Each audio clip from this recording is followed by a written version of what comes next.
તમે? એકદમ મજામાં. તમે કેમ છો? સુપર છે ઉપર. આંચલ, ક્રિએટરથી માંડીને સિરિયલ સુધી ને સિરિયલથી માંડીને પિક્ચર સુધી જર્ની કેવી છે?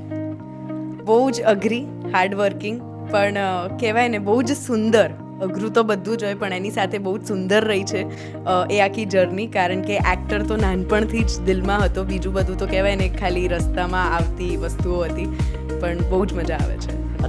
મારા માટે Maunam is always going to be very special.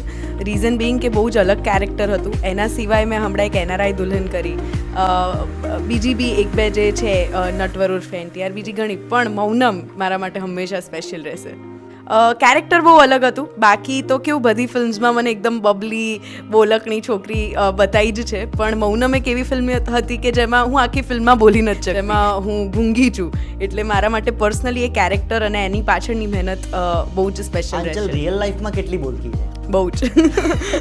એને કિલોગ્રામમાં કન્વર્ટ કરવા હોય તો થઈ જ ના શકે, કારણ કે મને બોલવું બહુ જ ગમે છે અને હું બોલકડીને આવી જ છું. હા, અમુક વખતે ચૂપ થઈ જોઈએ અલગ વસ્તુ હોય, પણ બોલું તો છું. તો ટૂંકમાં જે તમે કીધું કે મૂંગીનો મેં રોલ કર્યો છે, કેટલું ટફ હતું? ટફ તો હતું. ટફ કરતાં હું એવું કહીશ કે દરેક કલાકાર માટે જે એમના કેરેક્ટર્સ હોય એ બહુ જ દિલથી કરીબ હોય છે. એટલે કેરેક્ટરને મારે ગ્રાસ્પ કરવામાં મને તો બહુ મજા આવી હતી કે હું ઓન સેટ પણ ઓછું બોલતી થઈ ગઈ હતી, કે બહુ જ ઓછું બોલું, ઇન્ટરેક્શન ઓછું, હું મારા જ ઝોનમાં આવું. તો એ ઝોન અને એ કેરેક્ટર પાછળની મહેનત જ મારા માટે એ ફિલ્મ સ્પેશિયલ બનાવે છે. બસ ગુજરાતી ફિલ્મોને જોતા રહો. આવી જ રીતે જેમ તમે ઘણી બધી ફિલ્મ્સ અપનાવી છે, લાલો જેમ કે 100 કરોડ કરાઈ છે, એમ બીજી બધી ફિલ્મ્સને પણ 200, 300, 1000 કરોડ સુધી આપણે લઈ જવાનું છે આપણા સિનેમાને. તો આપણી ફિલ્મ્સને સપોર્ટ કરતા રહો, આપણા કલાકારને સપોર્ટ કરતા રહો, અને બસ આવી જ રીતે ફિલ્મ્સ જોતા રહો.